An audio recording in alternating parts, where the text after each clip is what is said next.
আইসিসির সাথে রিলেশন আপনার কি অবস্থা? অনেকে বলছেন বিশ্বকাপের আপনারা যে খেলতে গেলেন না, আজকে অসংখ্য প্রশ্ন আসছে আসলে বাস্তবতা যে আপনি ক্রিকেট বোর্ড কি চেয়েছিল?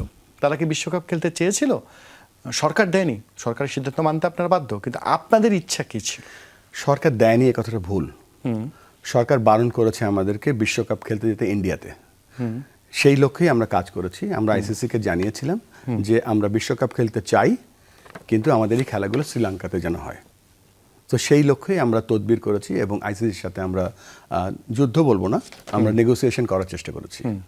বিকজ আমরা একটা টিম যখন বিদেশে খেলতে যায়, আমাদের গভর্নমেন্ট অর্ডার লাগে।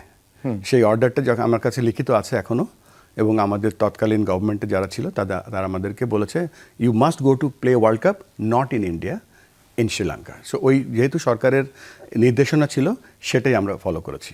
মানে আপনার সরকারি নির্দেশনা না থাকলে আপনারা যেতেন? আমরা তো যাওয়ার জন্য আমাদের মানে ইন্ডিয়াতে যাওয়ার জন্য তো আমরা টিম তৈরি করেছিলাম, আমাদের টিম তো রেডি ছিল। তো আমাদের তো এখন যে কারেন্ট সরকার যদি বলে যে নিউজিল্যান্ড আসে, খেলবো না, বিকজ আমাদের তো সরকারের আন্ডারে থাকতে হবে এবং সেটা ফলো করতে হবে। ব্যাপারটা এরকম যে আমরা যদি জানলাম রাত 11:30 12টার দিকে আপনাদের মিটিং হয়েছিল, সেখানে কিন্তু সিদ্ধান্ত হয়নি যে আপনারা ইন্ডিয়া যাবেন না। ঠিক পরের দিনে 11টায় আরেকটা জরুরি মিটিং হলো, মানে প্রায় 10-12 রাতটা শুধু পেরোলো, তারপর আরেকটা মিটিং ডাকলেন আপনারা।